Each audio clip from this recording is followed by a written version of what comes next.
मैंने काफ़ी टाइम से वीडियो नहीं बनाई तो बहुत सारे बच्चों को मिसगाइड किया जा रहा है और ये दावा करते हैं कि हम लोग यहाँ पे एडमिशन कराएंगे और हम ही कराएंगे और कोई नहीं। जो भी पेरेंट्स मेरी वीडियो देख रहा है, आप लोगों से प्लीज़ रिक्वेस्ट है, मैं हर बार यही रिक्वेस्ट करता हूँ आप लोगों से, आपको ये चीज़ पे मेन फोकस करना है। 5 मई को आपका नीट का एग्ज़ाम है, तो उन्हें ABCD भी नहीं पता है उनको कबर दिनों के बारे में। लास्ट ईयर बच्चों का एडमिशन क्यों नहीं हुआ, इन्विटेशन क्यों प्रॉब्लम करते हैं बच्चों को, वीज़ा इश्यूज़ क्यों आते हैं, कितनी फ़ीस है यूनिवर्सिटी की।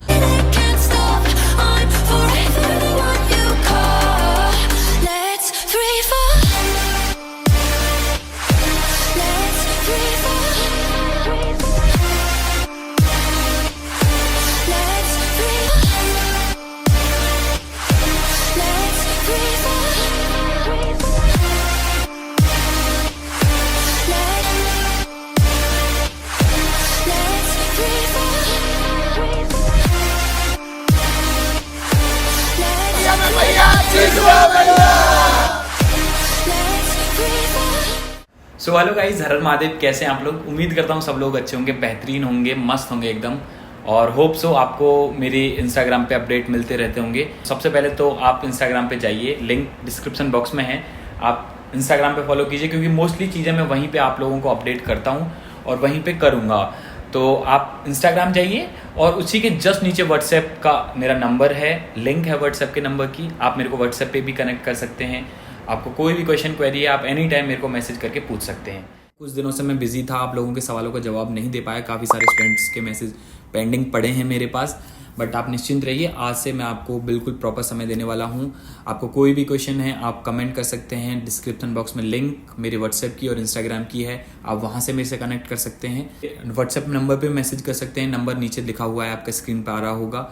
और आप मेरे इंस्टाग्राम पे भी विजिट कर सकते हैं, वहाँ पे भी आपको कोई क्वेश्चन आप पूछ सकते हो। अब बात करते हैं आज के टॉपिक की। आज का टॉपिक बहुत इंटरेस्टिंग है, आप लोगों को ज़रूरी नीडेड था ये टॉपिक, क्योंकि मैंने काफ़ी टाइम से वीडियो नहीं बनाई तो बहुत सारे बच्चों को मिसगाइड किया जा रहा है। बहुत सारे यूट्यूबर्स हैं और बहुत सारे लोग हैं जो यूनिवर्सिटी जाते हैं, यूनिवर्सिटी के आगे फ़ोटो वगैरह क्लिक कराते हैं और ये दावा करते हैं कि हम लोग यहाँ पे एडमिशन कराएंगे और हम ही कराएंगे और कोई नहीं कराएगा। तो ऐसा कुछ नहीं है।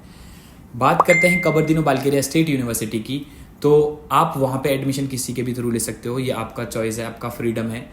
डिपेंड करता है आपके बजट और आप क्या अफोर्ड कर पा रहे हो, वो सब चीज़ें हैं। आपको क्या फैसिलिटीज़ मिल रही हैं, कौन सी कंपनी, कौन कॉन्ट्रैक्टर, कौन एजेंट आपको क्या सर्विसेज प्रोवाइड कर रहा है, किस अमाउंट में, ये चीज़ें आपके ऊपर डिपेंड करती है। तो वो चीज़ आपको देखनी पड़ेंगी। और भी बहुत सारे क्वेश्चंस हैं जो बच्चे लास्ट ईयर परेशान थे, उन लोगों की क्वेरीज थी। मैं वो थोड़ा लेट कनेक्ट किए मुझसे, तो इस वजह से मैं उनकी हेल्प नहीं कर पाया। अभी वो लोगों के लिए एडमिशन खुले हैं, आप वो एडमिशन ले सकते हैं। प्लस जो भी बच्चा, जो भी पेरेंट्स मेरी वीडियो देख रहा है, आप लोगों से प्लीज़ रिक्वेस्ट है, मैं हर बार यही रिक्वेस्ट करता हूँ आप लोगों से, आप किसी के भी थ्रू एडमिशन लीजिए। आपका एडमिशन होना ये ज़रूरी है, आपका पैसा ये ज़रूरी है। आपको कहीं फ्रॉड वगैरह ये सब चीज़ें देखने को ना मिलें, आपके साथ नुकसान ना हो, ये ज़्यादा मस्ट आ जाता है। तो आपको ये चीज़ पे मेन फोकस करना है। जैसा कि आप लोग जानते हैं 5 मई को आपका नीट का एग्ज़ाम है, तो आप प्लीज़ अभी फ़िलहाल उस पर फोकस कीजिए। एडमिशन वगैरह ये सब चीज़ें चलेंगी पूरे प्रॉपर तरीके से। मई, जून, जुलाई, अगस्त, सितंबर, कुछ यूनिवर्सिटीज़ होती हैं जो अक्टूबर तक खींचती हैं, तो ये चीज़ पे आप मेन फोकस करना। अब बात करते हैं आज के टॉपिक की। तो आज का मेन टॉपिक ये है कबरदीनो बालकेरिया स्टेट यूनिवर्सिटी के चलते। इस यूनिवर्सिटी से मैं पास आउट हूँ, आप लोगों को पता है, आप लोग इतने सालों से जुड़े हुए हो। और वहाँ पे बहुत सारे स्टूडेंट्स जाते हैं, हर साल एडमिशन कराते हैं तरह तरह के अलग अलग कॉन्ट्रैक्टरों से। लेकिन डिपेंड करता है कि आपका एडमिशन हो, ये मेन चीज़ है। कुछ लोग ऐसे हैं जो अपने मतलब कहीं पर भी बैठ के वीडियोज़ बना रहे हैं, उन्होंने ABCD भी नहीं पता है उनको कबरदीनों के बारे में। और मेन चीज़ ये है कि अगर मैं किसी यूनिवर्सिटी में विजिट नहीं किया हूँ, मुझे उस यूनिवर्सिटी की ग्राउंड रियलिटी नहीं पता है, तो मैं उस यूनिवर्सिटी के चलते आपको कोई भी इन्फॉर्मेशन दे रहा हूँ, तो या तो होगा वो गलत है बिल्कुल प्रॉपर तरीके से, या होगा मेरे को इनकम्प्लीट इन्फॉर्मेशन है उस यूनिवर्सिटी की। तो आप प्लीज़ इस चीज़ को भी फोकस कीजिए। बहुत सारे एजेंट्स हैं, कॉन्ट्रैक्टर्स हैं जो कबरदीनो बालकेरिया स्टेट यूनिवर्सिटी के चलते वीडियोज़ बना रहे हैं, मिसगाइड कर रहे हैं आप लोगों को। तो मैं ये नहीं चाहता हूँ कि आप मिसगाइड हो। ठीक है, कोई भी वीडियो बना सकता है, फ्रीडम ऑफ स्पीच सब लोगों को है, सब लोग बना सकते हैं। लेकिन without any information, without complete information अगर वो वीडियो बना रहे हैं और आप तक वो चीज़ें पहुंचा रहे हैं, तो ये गलत है। इसके बहुत सारे प्रूफ्स रखे हैं मेरे पास, आप स्क्रीन पे भी देख सकते हो। कुछ ऐसे लोग भी हैं जो यूनिवर्सिटी के चलते बच्चों को गलत इन्फॉर्मेशन दे रहे हैं और उसी यूनिवर्सिटी में बच्चों का एडमिशन भी करवा रहे हैं। मीन्स कि अगर उनसे आप ये बोलोगे कि कबरदीनों में एडमिशन ही कराना है, मुझे कबरदीनों में ही जाना है, तो फिर वो आपको एडमिशन वहाँ करा के देंगे, लेकिन वो प्रायोरिटी उन यूनिवर्सिटीज़ को देंगे जहाँ पे उनको कमीशन ज़्यादा बचेगा। तो ये भी चीज़ आप थोड़ा ध्यान रखिए। आप किसी भी यूनिवर्सिटी में एडमिशन ले सकते हो। 60-70 यूनिवर्सिटीज़ अप्रॉक्स मेडिकल यूनिवर्सिटीज़ है जिसमें इंडियन स्टूडेंट रशिया में हैं। तो ये चीज़ मेन आती है, तो आप इस चीज़ पे प्लीज़ फोकस करना। मैं विद प्रूफ्स डालूंगा लास्ट ईयर जिन बच्चों को परेशानियां हुई थी, लास्ट ईयर बच्चों का एडमिशन क्यों नहीं हुआ, वो चीज़ के साथ प्रूफ के साथ आपको ये मैं वीडियो प्रोवाइड कर रहा हूँ। तो आप प्लीज़ इस चीज़ पे फोकस कीजिए। अब बात करते हैं लास्ट ईयर बच्चों का एडमिशन क्यों नहीं हुआ। सबसे पहला मेन चीज़, किसी भी आप रशिया में यूनिवर्सिटी में एडमिशन लेते हो तो आपका एंट्रेंस एग्जाम मेन होता है। आप एंट्रेंस एग्जाम में पास होते हो तो आपको यूनिवर्सिटी इनवाइट करती है पढ़ने के लिए, आप वहाँ पे स्टूडेंट होते हो। उसके बाद तो कबरदीनों बाल्केरिया स्टेट यूनिवर्सिटी का प्रोसेस ये था कि आपको सबसे पहले एडमिशन लेटर आपको रिसीव करना था, उसके बाद आपको एंट्रेंस एग्जाम देना था। तो काफ़ी सारे एजेंट और काफ़ी सारे जो कॉन्ट्रैक्टर्स हैं उनको कंप्लीट नॉलेज थी ही नहीं कबरदीनों की। जो स्टूडेंट्स अप्लाई किए थे वो आधे से ज़्यादा बच्चे एग्ज़ाम में अटेम्प्ट नहीं कर पाए और आधे से ज़्यादा बच्चे फेल हो गए। जैसा कि आप स्क्रीन पर रिजल्ट देख सकते हो, ये सारे बच्चों का रिजल्ट है। अराउंड 400 प्लस बच्चे एग्ज़ाम दिए थे और बहुत सारे ऐसे बच्चे थे कि एग्ज़ाम दे दिए, फिर आगे का उनको प्रोसेस नहीं पता था, एजेंट लोगों को नहीं पता था। फिर वही एजेंट लोग कबरदीनों की बुराई भी कर रहे हैं और अगर उनके पास स्टूडेंट्स हैं तो वो कहीं किसी न किसी के थ्रू एडमिशन भी करवा रहे हैं। एजेंट लोग, स्टूडेंटों का नहीं बता रहा हूँ मैं, एजेंट लोग जो इंडिया में बैठे हैं, कहीं भी बैठे हैं, किसी भी कोई या लेडी है वो या फिर कोई मैन है, वो लोग जिनको नॉलेज नहीं है उस यूनिवर्सिटी की, उसके बारे में गलत चीज़ें आपको प्रोवाइड कर रहे हैं, उनको नहीं पता। अब आप एक चीज़ बताइए, आप जिस यूनिवर्सिटी में गए ही नहीं हो, आप उस यूनिवर्सिटी के बारे में इंफॉर्मेशन कलेक्ट कर सकते हो बाय फ़ोन, ग्राउंड रियलिटी आप उसकी नहीं बता सकते हो। क्लिनिकल एक्सपोजर से लेके इनविटेशन क्यों प्रॉब्लम करते हैं बच्चों को, वीज़ा इश्यूज़ क्यों आते हैं, हर चीज़ की जो भी नॉलेज है वो जो वहाँ पे पढ़ रहा है बच्चा उसको पता है और जो अथॉरिटीज़ हैं उनको पता है और जो बच्चे इन चीज़ों में फोकस्ड हैं वहाँ पे उनको पता है और किसी को नहीं पता। उसके बाद आप किसी से भी इंफॉर्मेशन लेते हो तो वो इंफॉर्मेशन 80% गलत होगी आपके पास। फ़ीस का भी नॉलेज नहीं है उन लोगों को, कितनी फ़ीस है यूनिवर्सिटी की। इवन मैं उनको कनेक्ट करने की कोशिश किया, उनको इन्फॉर्मेशन पहुंचाने की कोशिश किया तो वो मेरे को इग्नोर किए हैं। ये आप देख सकते हो ये भी स्क्रीन पे, जबकि मैं उनसे क्वेश्चंस कर रहा हूँ तो वो मेरे को इग्नोर कर रहे हैं। ऐसा नहीं होता है। मेन चीज़ ये है, अगर मैं किसी यूनिवर्सिटी में नहीं जा रहा हूँ और उस यूनिवर्सिटी के बारे में मैं आपको पूरा A to Z बताने की कोशिश करूँगा तो गलत है। अगर मैं वहाँ जाने के बाद पता करूँ एक एक चीज़ है, कैसे डॉक्यूमेंटेशन होती है, क्या काम है, कैसे प्रोसेस है। अब बात करते हैं कि लास्ट ईयर कुछ स्टूडेंट्स को वीज़ा का जो इशू हुआ था वो क्यों हुआ था। काफ़ी सारे स्टूडेंट की वीडियोस पड़ी हैं, आप विजिट कर सकते हो, लिंक मैं डिस्क्रिप्शन में डाल दूंगा। उन लोगों ने बताया है कि उनके साथ क्या हुआ था। नहीं है तो फिर भी मैं एक बार को, अगर आप वहाँ विजिट नहीं करना चाहते तो मैं आपको यहाँ पे अपडेट कर देता हूँ। देखिए, यूनिवर्सिटी की जब भी आप यहाँ से एडमिशन लेते हो तो एक टाइम पीरियड आपको मिलता है वीज़ा एक्सटेंशन के लिए। अगर उस टाइम पीरियड में आप वीज़ा एक्सटेंड करा रहे हो तो आप बेटर है, नहीं करवा रहे हो तो आपको फिर से वापस इंडिया आना पड़ता है, फिर से टेम्प्रेरी वीज़ा लगा के आपको वापस जाना है, फिर आपका वीज़ा रिन्यू होगा, फिर से आपका एक्सटेंड होगा 1 साल के लिए वीज़ा।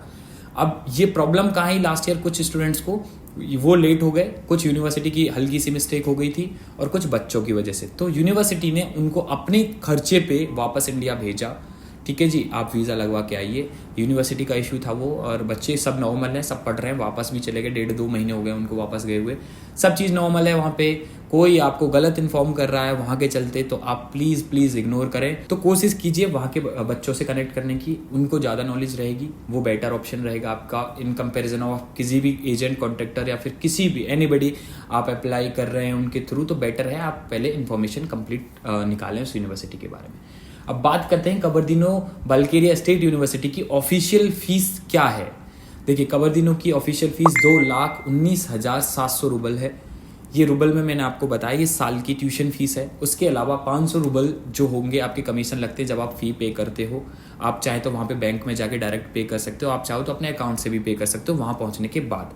ठीक है जी, तो ये है, आप अपने हाथों से ही पे करोगे, ये भी चीज़ का आप मेन मस्ट ध्यान रखिए। आपसे कोई पैसे ले रहा है कि जी ये 2,19,000 आप मुझे दीजिए, मैं पे कर रहा हूँ, नहीं, आप प्रेजेंट होने चाहिए या तो उनके साथ वहाँ पे, या आप अपने हाथ से भी पे कर सकते हो। ये यूनिवर्सिटी की तरफ से ऑफिशियल ऑर्डर्स हैं कि कोई भी बच्चा किसी भी एजेंट को अपनी ट्यूशन फीस नहीं पकड़ाएगा, उनको बच्चों को डायरेक्टली यूनिवर्सिटी में फ़ी पे करनी पड़ेगी डायरेक्ट वहाँ पहुँचने के बाद। तो ये चीज़ का आप मेन चीज़ ध्यान रखिए। अब बात करते हैं कबरदीनो बालकेरिया स्टेट यूनिवर्सिटी के हॉस्टल्स की। वहाँ पे 14 हॉस्टल हैं कंप्लीट, मोस्टली 5 से 6 हॉस्टल्स ऐसे हैं जिसमें इंडियंस रहते हैं, और हर हॉस्टल की एक अलग फ़ीस है। कोई भी रूम वाइज कोई फ़ीस नहीं है। काफ़ी स्टूडेंट पूछते हैं कि 2 रूम सीटर की क्या फ़ीस है, 3 रूम सीटर की, नहीं, ये हॉस्टल वाइज फ़ीस है। 14,000 एक किसी भी मैक्सिमम एक हॉस्टल की फ़ीस है। एवरेज 12,000 से 13,000 आती है। किसी हॉस्टल की 11,000 है, किसी की 12, किसी की 10 है, और एक एवरेज हॉस्टल की आपको 12 से 15,000 के बीच में कंप्लीट आपकी हॉस्टल फीस हो जाती है। ये साल की, कंप्लीट एक ईयर की। तो ये कबरदीनों की आपकी ट्यूशन फीस और हॉस्टल फीस मैंने आपको अपडेट कर दिया है। इसके अलावा कोई आपको 1,80,000 बता रहा है, 1,70,000 बता रहा है, 2 लाख बता रहा है, सब गलत है, ऐसा हो ही नहीं सकता। तो इस चीज़ का भी आप एक मेन फोकस रखें, ध्यान रखें इस चीज़ का। अब काफ़ी सारे स्टूडेंट ने एक और टॉपिक निकाला है कि वहाँ का FMG रेशियो अच्छा नहीं है, वहाँ पे बच्चे मतलब यूनिवर्सिटी अच्छी नहीं है, क्लिनिकल एक्सपोजर अच्छा नहीं है, ये सब चीज़ें गलत हैं। कबरदीनो बालकेरिया में जैसा कि मैंने प्रीवियस वीडियो में बताया, आप उस पर देख सकते हैं, कंप्लीट FMG की इन्फॉर्मेशन है आपको वहाँ पे मिलेगी। कितने बच्चों ने एग्ज़ाम निकाला, कितने बच्चे पास आउट हैं और कितने अभी सेकंड अटेम्प्ट देंगे, सारी इन्फॉर्मेशन है। लेकिन फिर भी मैं आपको एक समरी में बता देता हूँ। 130 बच्चों ने अप्लाई किया था फर्स्ट अटेम्प्ट, जो बैठे थे एग्ज़ाम देने, उनमें से 40 स्टूडेंट्स पास हो चुके हैं, और सेकंड अटेम्प्ट में रेस्ट स्टूडेंट एग्ज़ाम देने बैठेंगे। अब आप रेशियो अपने हिसाब से लगा लेना। काफ़ी स्टूडेंट का ये भी सवाल है कि मेरा FMG का क्या हुआ। तो मैं अटेम्प्ट नहीं किया था जनवरी वाला, मैं अभी जुलाई 8 को है, ये जुलाई वाला मैं आपको अटेम्प्ट करूँगा, उसके बाद मैं आपको अपडेट करूँगा क्या रिजल्ट रहता है। ठीक है जी। तो ये आ गया आपका FMG रेशियो का। और ये देखिए, FMG रेशियो भी आपके ऊपर डिपेंड करता है। अगर आप पढ़ रहे हैं तो आपका एग्ज़ाम क्लियर होगा, उसमें यूनिवर्सिटी का कोई रोल नहीं है। अगर मैं नहीं पढ़ रहा हूँ तो मेरी वजह से नहीं पढ़ रहा हूँ, उसमें यूनिवर्सिटी का कोई रोल नहीं है। ठीक है, तो ये चीज़ें आपको ध्यान देनी पड़ेंगी। तो FMG का मैंने ऑलमोस्ट आपको बता दिया है कि FMG में ऐसा होता है, आपको पढ़ना है, आप अपने आप को कितना समय दे रहे हो, वो चीज़ डिपेंड करती है। अब नेक्स्ट टॉपिक आता है कि प्रोसेस क्या है कबरदीनों का, मतलब क्या प्रोसेस है, कैसे कैसे अप्लाई करेंगे, क्या क्या डॉक्यूमेंट्स लगेंगे। मैंने बहुत सारी वीडियोस डाली हुई हैं, लेकिन इस वीडियो में भी मैं आपको बता देता हूँ। देखिए, कबरदीनों का जो इस साल का प्रोसेस है वो ऑलरेडी स्टार्ट हो चुका है। रजिस्ट्रेशन तो काफ़ी टाइम से चल रहे हैं। एडमिशन प्रोसेस इस वीक से स्टार्ट हो रहे हैं। फर्स्ट वीक में काफ़ी स्टूडेंट्स को एडमिशन लेटर रिसीव भी हो जाएंगे। अब जो बच्चे इस साल नीट देंगे, जिनको अप्लाई करना है, वो अब कर सकते हैं। आप अभी कर सकते हैं, नीट के बाद कर सकते हैं, एनी टाइम, आपको जब अच्छा लगे आप तब कर सकते हैं। ये प्रोसेस कंप्लीट चलेगा इस बार। लास्ट ईयर काफ़ी स्टूडेंट लेट हो गए थे, वीज़ा इशू, जैसा कि मैं आपको बताया, वीज़ा इशू वगैरह हुए, तो यूनिवर्सिटी चाहती है इस बार बच्चे जल्दी वहाँ पे पहुँचे। तो मेन अपडेट आया है कि यूनिवर्सिटी में इस साल आपको एंट्रेंस एग्जाम ऑनलाइन नहीं देना है कबरदीनों का, आपको वहाँ पहुँचने के बाद देना पड़ेगा। आपका एडमिशन लेटर यूनिवर्सिटी देगी, उसके बाद आपका इन्विटेशन लेटर आएगा, तब आपको वहाँ पहुँचना पड़ेगा वीज़ा लगवा के। वो चीज़ें प्रोसेस होती है, पूरा कंप्लीट प्रोसेस होता है। आप वहाँ पहुँचने के बाद एंट्रेंस एग्ज़ाम दोगे। एग्ज़ाम आपका इंग्लिश और केमिस्ट्री का होगा, बेसिक्स होते हैं, 10th 11th क्लास के होते हैं, 12th क्लास के होते हैं, तो आप इजीली पास कर सकते हो उसको। दूसरा, आप किसी भी रशिया की यूनिवर्सिटी में एडमिशन लेना चाहते हैं तो आपको एंट्रेंस एग्ज़ाम देना मस्ट है। अब वो प्रोसेसेस हैं, यूनिवर्सिटीज़ के ऊपर डिपेंड करते हैं कि कुछ यूनिवर्सिटीज़ ऑफलाइन लेती हैं, कुछ ऑनलाइन लेती हैं। तो लास्ट ईयर तक कबरदीनो बालकेरिया स्टेट यूनिवर्सिटी ने भी ऑनलाइन लिया था, लेकिन इस साल से आपको वहाँ पहुँचने के बाद ऑफलाइन एग्ज़ाम अटैम्प्ट करना पड़ेगा। एग्ज़ाम अटैम्प्ट करने के बाद आपकी क्लासेस वगैरह चालू हो जाएंगी सितंबर 1 से। तो ये इस साल के अपडेट्स हैं। 1 सितंबर से आपकी क्लास स्टार्ट होंगी ही होंगी। तो ये आपको उसी हिसाब से, आपको अगर एडमिशन लेना है, आप इंटरेस्टेड हैं, तो टाइम से ही आप अपनी डॉक्यूमेंटेशन स्टार्ट करें। मोस्टली चीज़ें मैंने समरी में आपको बता दी हैं, आप चेकआउट कर सकते हैं। आपको कोई भी क्वेश्चन है, आप एनी टाइम मेरे व्हाट्सएप पे मैसेज कर सकते हैं। डिस्क्रिप्शन बॉक्स में मैंने नंबर अपना डाला हुआ है, वहाँ से आप नंबर पे पहुँच सकते हैं। इंस्टाग्राम का लिंक है, मेरा व्हाट्सएप का भी लिंक है, आप लिंक के थ्रू भी आप मेरे व्हाट्सएप और इंस्टाग्राम तक पहुँच सकते हैं। आपको कोई भी क्वेश्चन है, क्वेरी आ रही है regarding MBBS Russia, regarding MBBS abroad हो गया, या फिर आपको किसी भी कंट्री से अगर मेरे को नॉलेज है उस चीज़ की, तो मैं कोशिश करूँगा वो नॉलेज आप तक पहुँचाऊँ। डजेंट मैटर आप एडमिशन किसके थ्रू ले रहे हो, ये चीज़ का आप मेन ध्यान रखें। बाकी मोस्टली चीज़ें मैंने आपको बता दी हैं।